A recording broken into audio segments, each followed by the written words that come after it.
Oi, minha gente, tudo bem, meus amores? Espero que sim. Vamos abrir a apostila de Geografia e iniciar a apostila do quarto bimestre. Na página 151, vamos saber um pouco mais sobre a agricultura. A agricultura, podemos considerar a agricultura, de um modo geral, como um grande avanço da humanidade. A agricultura permitiu que nossa sociedade se desenvolvesse, né? E que o número de pessoas no mundo crescesse cada vez mais.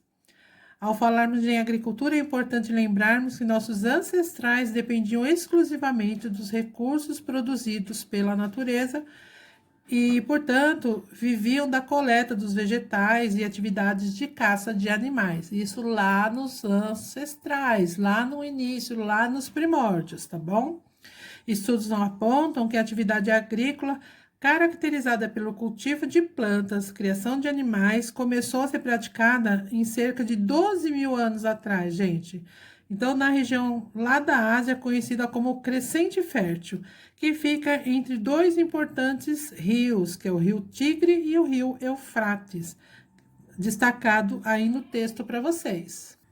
Na página 152, fala um pouco da tecnologia e da produção de alimentos, tá? Que no início a vida dos seres humanos era mais difícil, porque dependia exclusivamente dos produtos fornecidos pela natureza, e que com o passar do tempo e com o desenvolvimento da agricultura, houve um aumento na disponibilidade de alimentos, né? Tinha mais alimentos disponíveis, gerando o que chamamos de excedente, né? Ou quando sobra, em que se produz mais do que é necessário. Com isso, nem todas as pessoas precisam se envolver na tarefa de conseguir recursos para a sobrevivência, e algumas podem se dedicar e aperfeiçoar a agricultura, ferramentas e diversos objetos.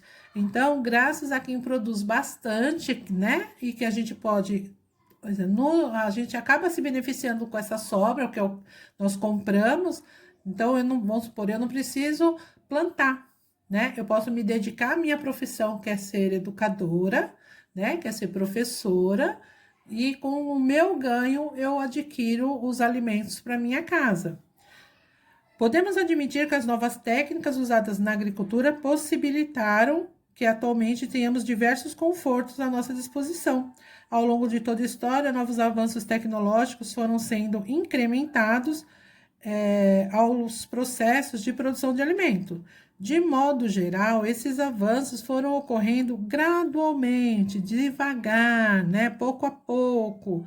Porém, em alguns momentos e em diferentes espaços, eles foram impulsionados devido ao elevado desenvolvimento tecnológico, mas isso não significa que sejam acessíveis a todas as pessoas.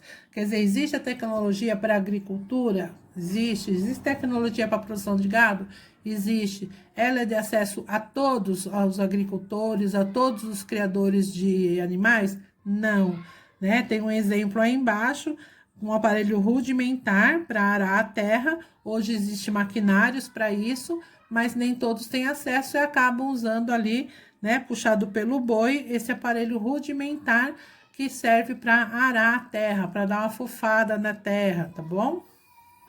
E na página 153 chegamos no que chamamos de Revolução Verde.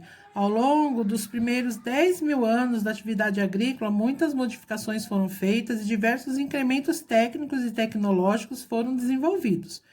No entanto, nada se compara com o que aconteceu a partir de 1950 e 1960. Quer dizer que o que aconteceu entre 1950 e 1960 foi muito mais rápido do que nos outros 10 mil anos lá atrás, tá?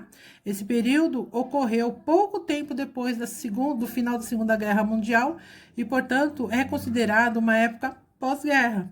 Embora essa guerra tenha acontecido principalmente na Europa, no leste da Ásia e em parte do Oceano Pacífico, ela envolveu diversos países, inclusive o Brasil. O fim da Segunda Guerra Mundial, que foi em 1945, revelou países vencedores e países derrotados, mas teve como pior consequência milhares de vidas perdidas e diversas cidades destruídas, na sua maioria na Europa. A guerra provocou destruição em muitas estruturas produtivas da Europa e, diante disso, grande parte da população começou a passar por necessidades e até mesmo fome. Durante esse período, as pessoas passaram então a utilizar diversas tecnologias na produção agrícola, muito desenvolvidas durante o período da guerra, com o objetivo de ampliar, né, de aumentar a produção e resolver o problema da fome que se agravava pouco a pouco. Então, por causa da Segunda Guerra Mundial, onde lavouras foram destruídas, não se tinha segurança para plantar, inclusive, né? E foi faltando alimento, as pessoas começaram a passar fome. Então, eles pensaram em soluções rápidas, tecnológicas, né? Para que se pudesse produzir uma grande quantidade de alimento e assim sanar o problema da fome que se agravava pouco a pouco. Aí no Para Saber Mais vocês vão saber sobre os efeitos da produção de alimentos. E aqui no final do rodapé, na Revolução Verde ocorreram diversas modificações nas práticas agrícolas. E a seguir a gente vai conhecer algumas das principais.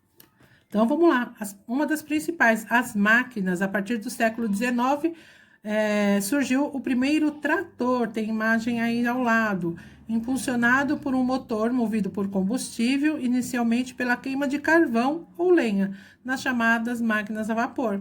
Os maquinários agrícolas antigos eram difíceis de ser produzidos e extremamente caros. Se hoje não é barato, naquela época mais caro ainda. Por conta disso, apenas os produtores muito ricos podiam utilizar esse tipo de implemento, ficando a cargo dos trabalhadores braçais, né, quem trabalhava sem a máquina, a maior parte do trabalho agrícola. Com o desenvolvimento de pesquisas, o vapor foi substituído por combustíveis fósseis, como o petróleo, né, gente, o óleo diesel, em particular o óleo diesel, que possibilita mais força ao maquinário.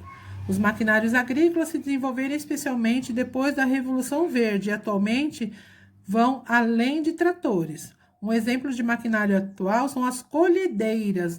Eu já comentei sobre elas com vocês em aulas passadas, hein? Consideradas verdadeiras indústrias sobre rodas, uma vez que retiram o produto do solo e em seguida realizam uma série de processos de limpeza e para a separação de impurezas enquanto continuam rolando pelo campo da colheita, que foi o exemplo que eu dei do milho. A colheita braçal, né, manual do milho, tem que tirar as espigas, depois tem que roçar, tem que limpar o terreno dos pés de milho que ficaram lá para ser feita uma nova plantação. Com a colhedeira, ele já separa. Ele passa por cima, arrancando o pé de milho, separando a espiga, né? E triturando aquelas folhas, tudo, né? E devolvendo de volta ali para a terra, como que vai virar um adubo orgânico. Então, todos os anos, em feiras de implementos agrícolas, são apresentados lançamentos de maquinários agrícolas que combinam diversas tecnologias com o objetivo de melhorar o trabalho agrícola. Inclusive, nós vimos também que isso acabou tirando muitos trabalhadores, né? O sustento de muitos trabalhadores ali do setor agrícola, porque o trabalho que fazia 50 pessoas, uma máquina faz, né?